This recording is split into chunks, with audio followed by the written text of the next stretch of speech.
আসসালামু আলাইকুম। আপনারা সবাই দেখতে পাচ্ছেন সুন্দর সবুজ ঘেরা চা বাগানের ভিতর দিয়ে আমরা যাচ্ছি। আসলে প্রকৃতি বা সবুজ কে না ভালোবাসে?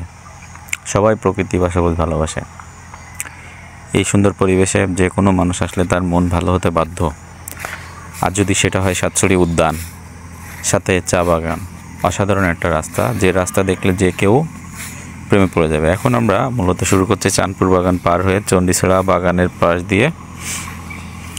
এক পাশে চাঁদপুর চা বাগান আর এক পাশে চণ্ডীছড়া চা বাগান। এখানে আসলে এই রাস্তাটা ভালো লাগার মতো একটা রাস্তা। এই রাস্তা দিয়ে যাতায়াত করলে সবসময় মনটা ভালো হয়ে যায় এবং মনটা খুব ভালো লাগে কাজ করায়। আপনারা যদি শর্ট ট্রিপে আসতে চান বা এই পাশ থেকে যেতে চান কেউ, তাহলে অবশ্যই এই রাস্তাটা এক্সপিরিয়েন্স করবেন। খুবই সুন্দর মানের, খুবই ভালো একটা রাস্তা। এই রাস্তা দিয়ে গেলে আপনার প্রকৃতির সাথে সাথে চা বাগান, দুই ধারে চা বাগান, মাঝখান দিয়ে রাস্তা চলে গেছে। খুবই সুন্দর, খুবই ভালো লাগাপূর্ণ একটা জায়গা। এই রাস্তা দিয়ে আপনি যতবারই যাবেন ততবারই আপনার ভালো লাগবে। আর যদি আপনারা কখনো ট্রিপে আসতে চান, এই রাস্তার ভিতর দিয়ে যে সোনারুঘাট দিয়ে যে মৌলভীবাজার বা শ্রীমঙ্গল উঠতে পারেন। বিশেষ করে যারা প্রাইভেট গাড়ি, মোটরসাইকেল, প্রাইভেট ভেহিকেল নিয়ে যাতায়াত করতে চান, তারা ঢাকা দিয়ে পার হয়ে সাতছড়ি উদ্যানের ভিতর দিয়ে যেয়ে দেন মৌলভীবাজার বা শ্রীমঙ্গল যেতে পারেন। তবে হ্যাঁ, একটা কথা মাথায় রাখবেন, রাত বিরাতে এখান থেকে না যাওয়াই ভালো, কারণ এখানে চুরি বা ছিনতাইয়ের রেকর্ড আছে। তবে এই রাস্তা দিয়ে আপনি যখনই যাবেন, এই যে মূলত সাতছড়ি উদ্যানের আগে আগে, আমরা এখনও সাতছড়ি উদ্যানের ভিতরে ঢুকিনি। সাতছড়ি উদ্যানে ব্রেক দিতে পারবেন। এখানে বিভিন্ন চায়ের দোকান আছে। এই যে বাম পাশে খেয়াল করলে আপনারা দেখবেন একটা টি স্টল আছে, এখানে ব্রেক দিয়ে আপনারা চা খেতে পারেন। এই যে এখানে মনে হয় কয়েকজন, এই যে একটা গাড়ি দাঁড়ায় আছে, একটা সিএনজি দাঁড়ায় আছে, তারা হয়তো ব্রেক নিচ্ছে। বা এই যে ব্যারিস্টার সুমনের ভাইরাল ব্রিজটা পার হয়ে সোজা যদি যেতে থাকেন, এই যে দুই পাশে এই সাতছড়ি উদ্যানের শুরু মূলত এখান থেকে। দুই পাশে চা বাগান। এখনও এক পাশে ডান পাশে খেয়াল করলে দেখেন উদ্যান বা ফরেস্টের যে গাছগুলা, আর বাম পাশে খেয়াল করলে দেখবেন চা বাগান। এখানে চণ্ডীছড়া চা বাগান, চণ্ডীছড়া চা বাগান পার হলে চাকলাপুঞ্জি চা বাগান, আর ডান পাশে জোয়ালভাঙ্গা ডিভিশন, এটা চাঁদপুর চা বাগানের একটা অংশ। এই চা বাগানের ভিতর দিয়ে একটা রাস্তা, সুন্দর মনোরম পরিবেশে গেলে অবশ্যই ভালো লাগবে। যদি কখনো আপনাদের সুযোগ থাকে তাহলে অবশ্যই আপনারা একবার ঘুরে আসবেন বা এই রাস্তা দিয়ে একবার হলেও যাবেন, তাহলে অবশ্যই ভালো লাগবে আপনাদের। এই যে আপনারা দেখতে পাচ্ছেন খুবই সুন্দর মনোরম পরিবেশ, খুবই সুন্দর একটা রাস্তা। ও আরও একটা কথা বলে রাখি, সাতছড়ি উদ্যানের ভিতরে এখানে আপনার গেট আছে।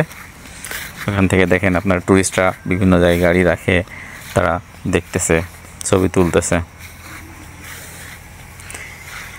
বিভিন্ন স্থানে চায়ের দোকান আছে, হাঁসের মাংসের দোকান আছে বিখ্যাত। ঝাল ঝাল হাঁসের মাংস ভালো লাগবে এই পরিবেশে। হাঁসের মাংস দিয়ে দুপুরে লাঞ্চ করলে।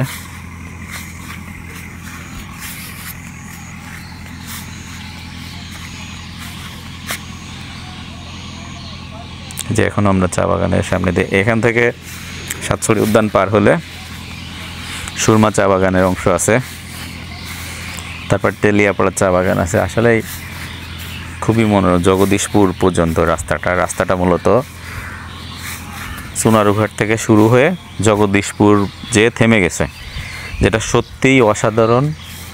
সবুজ যারা পছন্দ করে, প্রকৃতি যারা ভালোবাসে, প্রকৃতি লাভারদের জন্য একটা সত্যিই স্বর্গ বলা যায়।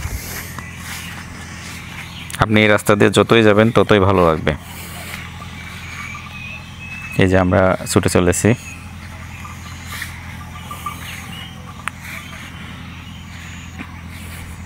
আপনারা শুধু দেখেন, যতই যাবেন ভিতরে, যতই ভিতরে দেখবেন ততই ভালো লাগবে। আর একটা কথা বলে রাখি, যদি বর্ষাকাল হয় তাহলে আরও বেশি সবুজের উপস্থিতিটা টের পাওয়া যায়। ভিডিওটা করা হচ্ছে শীতকালের, যার কারণে সবুজের উপস্থিতিটা কিছুটা হইলেও বোঝা যাচ্ছে না।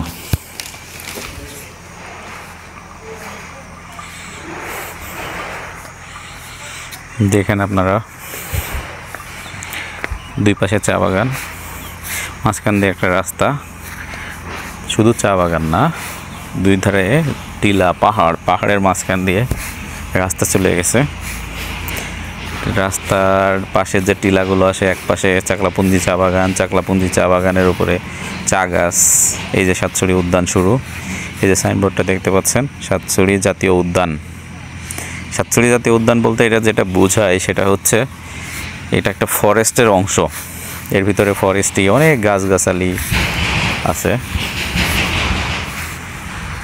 এখান থেকে রেগুলার গাড়ি যাতায়াত করে, সবসময় গাড়ি চলাচল করতেছে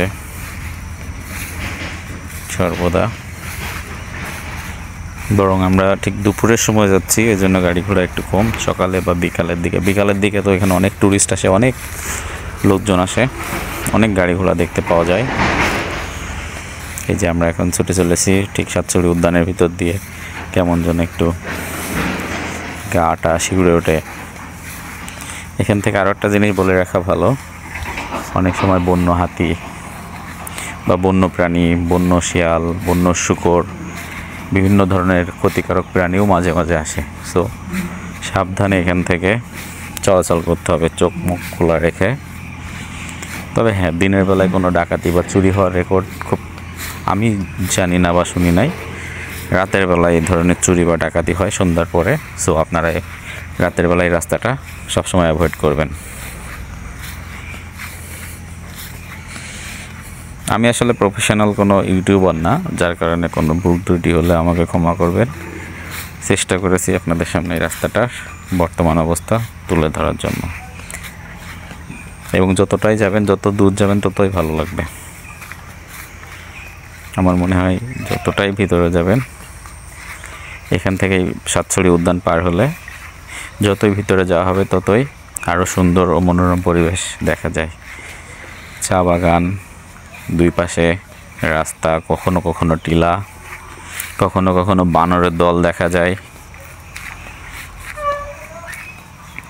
সত্যি অসাধারণ। আমি প্রকৃতি খুব ভালোবাসি বা পছন্দ করি, যার কারণে আমার খুব ভালো লাগে। আশা করি আপনারা প্রকৃতি লাভার যারা আছেন তাদের খুব ভালো লাগবে এবং পছন্দ হবে। কিছু দূর সামনে গেলেই সাতছড়ি উদ্যানের গেট, এবং সেই গেটে আপনার ইচ্ছা করলে ভিতরে এন্ট্রি গেট দিয়ে সাতছড়ি উদ্যান আরও ভালোভাবে আপনারা করে আসতে পারবেন, দেখে শুনে ঘুরে আসতে পারবেন। আবার ওখানে একটা মসজিদ আছে, আপনার ইচ্ছা করলে নামাজও পড়তে পারবেন। এই যে এখানেই সামনেই, এই যে আমরা চলে এসেছি কাছাকাছি। দেখেন অনেক টুরিস্ট আছে, এই যে গাড়ি নিয়ে আসছে অনেকে, মাইল পোস্ট আছে। এই যে গাড়িগুলো দাঁড়ানো আছে, এগুলো কিন্তু বিভিন্ন দূর দূরান্ত থেকে, দেশের বিভিন্ন প্রান্ত থেকে লোকজন আসছে পিকনিকের জন্য। এই একটা, দুইটা, তিনটা গাড়ি রাখা আছে। কিছু কিছু জায়গায় দেখবেন টি স্টল আছে।